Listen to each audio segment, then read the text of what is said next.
আজকে দুঃখ এবং আফসোসের সাথে বলতে হয়, সেই মসজিদ বা মক্তবগুলো আজকে শিক্ষার্থী শূন্য হয়ে দাঁড়িয়েছে। আজকে আমাদের সমাজে নামদারি কিছু প্রতিষ্ঠান, ক্যাডেট অথবা কিন্ডারগার্টেন নামে কিছু প্রতিষ্ঠান রয়েছে। যখন দেখছে ছাত্রছাত্রী পাওয়া যাচ্ছে না, আরবি শেখানোর নামে কিছু আরবি দিয়ে ৬টা ৭টায় আপনার স্কুল চালু করে দেওয়ার কারণে আজকে আমাদের মক্তবগুলো ছাত্রছাত্রী শূন্য হয়ে যাচ্ছে। দিন শেষে সে কোরআন পড়তে পারে না, অথচ তারা বলে কি দেখবেন, এই যে এখন মাইকিং করবে, আমাদের প্রতিষ্ঠানে আরবি বাংলা ইংরেজি সব শেখানো হয়, আরবি বাংলা ইংরেজি সব শেখানো হয়, সুন্দরভাবে গুছিয়ে বলবে।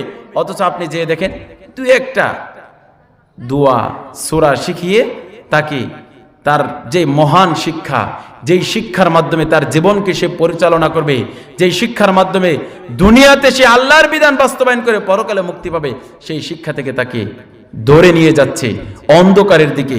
এটি হচ্ছে ইহুদি এবং খ্রিস্টানের একটি পরিকল্পনা, বাস্তবায়ন করছে আমরা মুসলিমরা। আজকে দুঃখ এবং আফসোসের সাথে বলতে হয়, সেই মসজিদ বা মক্তবগুলো আজকে শিক্ষার্থী শূন্য হয়ে দাঁড়িয়েছে। আজকে আমাদের সমাজে নামদারি কিছু প্রতিষ্ঠান, ক্যাডেট অথবা কিন্ডারগার্টেন নামে কিছু প্রতিষ্ঠান রয়েছে।